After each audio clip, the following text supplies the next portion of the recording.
بسم اللہ الرحمن الرحیم نحمده ونصلی علی رسولہ الکریم۔ برادران ملت، آج میں پوری امت مسلمہ اور بالخصوص اپنے برادر ملک فلسطین کے عوام سے مخاطب ہو رہا۔ فلسطینیوں کے خلاف اسرائیلی جارحیت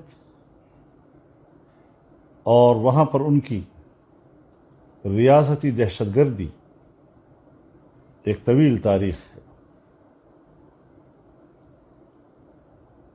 جس کا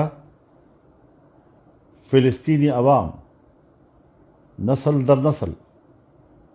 بڑی بے جگری کے ساتھ ان کی ریاستی دہشت گردی اور سرزمین فلسطین پر ان کے قبضے کے خلاف اپنی آزادی کے لیے قربانیاں دے رہے ہیں، چھوٹے چھوٹے بچوں کی قربانیاں دے رہے ہیں، جوانوں کی قربانیاں دے رہے ہیں، ماں اور بہنوں کی قربانیاں دے رہے ہیں۔ میں فلسطینیوں کی اس جدوجہد کو خراج تحسین بھی پیش کرتا ہوں اور ان کے ساتھ ایک بار پھر اپنی طرف سے، جمعیت علماء اسلام کی طرف سے اور پورے پاکستانی قوم کی طرف سے مکمل یکجہتی کا یقین دلاتا ہوں۔ اس سال اس مہینے میں جو وہاں 27 رمضان کی رات تھی اور مسجد اقصی میں مسلمان بھائی بہنیں نماز میں مصروف تھے، تراویح میں مصروف تھے، اسرائیلی درندے مسجد کے اندر گئے، فائرنگ کی، شیلنگ کی، نماز میں بھگدڑ مچائی، مسلمانوں کی عبادت کو سبوتاژ کرنے کی کوشش کی۔ یہ اتنا بدنما اقدام ہے کہ اگر خود صہیونیوں کو اور پھر یہودیوں کو اور پھر عالمی برادری کو کچھ بھی احساس ہو تو ان کو شرم کے مارے ڈوب مرنا چاہیے۔ اپنی اس جرات آمیز حرکت پر ان کو دنیا کے سامنے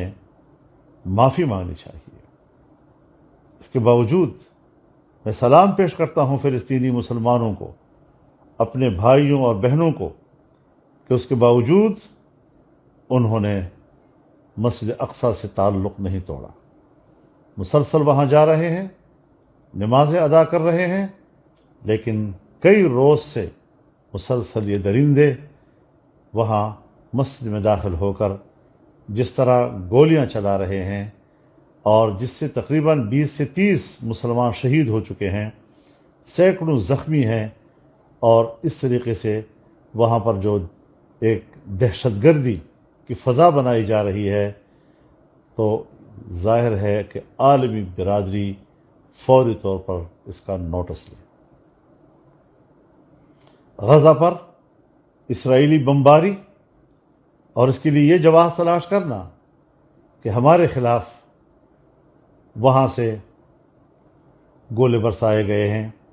میرے خیال میں یہ کوئی اقدامی عمل نہیں، بلکہ یقیناً مسجد اقصی میں اسرائیلی درندگی کے جواب میں اگر کیا بھی ہے تو اسی کے حوالے سے ہوگا، لیکن اس کو بہانہ بنا کر جس طرح بے دردی کے ساتھ انہوں نے غزہ پر بمباری کی اور وہاں پر 20 سے زیادہ مسلمانوں کو شہید کیا، یہ مسلمانوں کا خون ارزاں کب تک بہتا رہے گا اور کیوں کر اس پر امت مسلمہ خاموش ہے یا خاموش رہے گی؟ میں اس موقع پر پوری امت مسلمہ کو جھنجھوڑنا چاہتا ہوں کہ اس وقت ان کی خاموشی در حقیقت اسرائیل کی درندگی کی تائید اور حمایت ہے،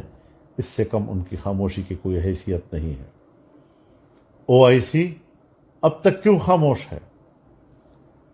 اسلامی دنیا کے لیے آخر اس کا کیا کردار ہے؟ اقوام متحدہ نے ایک روایتی مذمتی بیان جاری کیا ہے، لیکن اس حوالے سے اقوام متحدہ کی سطح پر بھی کوئی مؤثر اقدام موجود نہیں ہے۔ آخر کہاں گئی انسانی حقوق کی تنظیمیں؟ اگر اسلامی دنیا میں کوئی ایک چھوٹا موٹا واقعہ ہو جائے تو یہ پوری دنیا کی انسانی حقوق کے آسمان سر پہ اٹھا لیتی ہے، لیکن جہاں اسرائیل کی ریاستی دہشت گردی اور ان کی درندگی کا نشانہ بن رہے ہیں فلسطینی نہتے مسلمان، وہاں ان کی زبانیں گنگ ہو جاتی ہیں۔ کس کی نمائندگی کر رہے ہیں؟ کیا واقعی ہم ان کو انسانی حقوق کا پاسبان سمجھیں؟ کیا واقعی ہم ان کو انسانی حقوق کا وکیل سمجھیں؟ یہ انسانی حقوق کو بیچنے والے ادارے ہیں، یہ بڑی قوتوں کے مفادات کے محافظ اور دنیا میں ناجائز قبضوں کی سپورٹ کرنے کے ادارے ہیں۔ اس حوالے سے جمعیت علماء اسلام کا موقف ہمیشہ سے بڑا واضح رہا ہے،